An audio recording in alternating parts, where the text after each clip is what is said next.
Infographics. Infographics are sort of the soup of the day right now.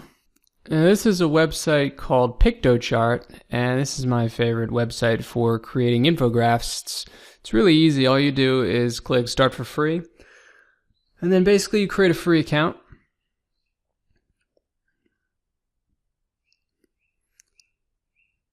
And then once you're logged in, it's going to give you a number of different templates that you can use. So you can choose between an infographic, report, banner, or presentation. We're going to do an infographic here. And down at the bottom, you're going to see all their templates. So you can scroll through and figure out which one you like the best, figure out which one is most appropriate for whatever it is that you want to get backlinks from, whatever your niche is, whatever your business is related to. So let's go ahead and choose one, and all you do is hover over it, click Create, and you just click on it, and then it allows you to change anything you want. So if you click on something, you can change the font, you can change the words, the lettering, the size, pretty much anything.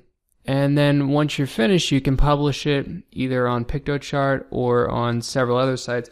I'm actually going to take you through a couple of other different sites, not really examples, but just show you what's available. You can also download it and then upload it to whatever site you want. This is visual.ly. That's an easy sign up. This is easel.ly. I'm also going to talk a little bit about images in a second, but before I do that, I have this for you in the resources, and this is basically 20 free programs you can use to create infographics. I'm going to show you a chart at the end of this that shows you just how popular infographics are. Of course, you can upload them to Pinterest, regardless of whether you have a female demographic. Pinterest has quite a few infographics on there already, and is slowly moving up in importance in terms of SEO. And here's Scribd. You can upload slideshows to this, so if you wanted to include your infographic with the slideshow, all you do is click Upload, and then you'd upload.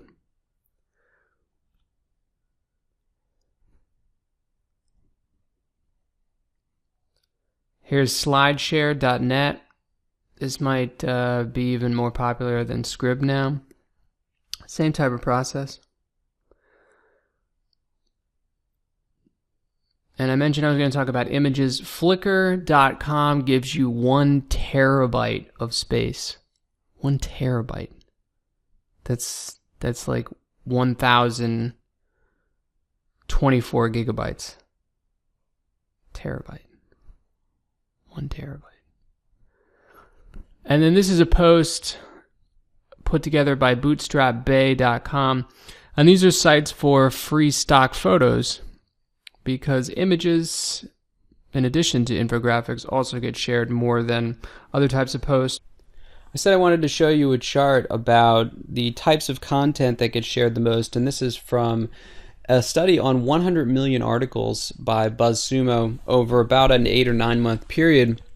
And they found that infographics, at least in mid-2014, were the most shared type of content, which is why it's really important to start using infographics within your articles on your website and then posting them on all the sites that I've mentioned.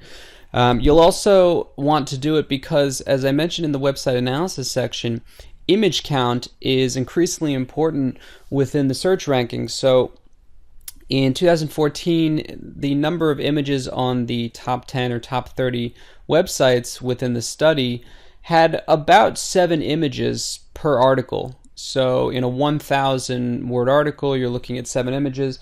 And in 2015, that word count for the top 10 results within the search rankings is probably going to go up to 1,500 to 1,800 words. It's been increasing basically every year since the study began, and Google is continuing to look for more content, better content, and if you put in the effort to write these 1,500, 2,000 word articles, Google's going to reward you.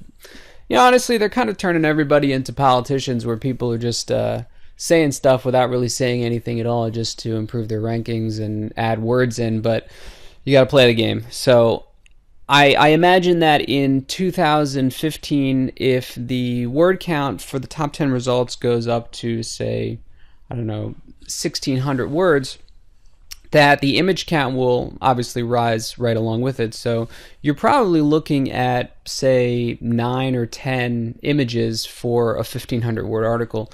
So definitely consider using images and infographics within your articles, and they're very easy to create with the websites that I've shown you. So don't feel like, if you don't have the tech savviness, that you won't be able to do infographics. Anybody can do an infographic right now, and they're really important for SEO in 2015 and beyond.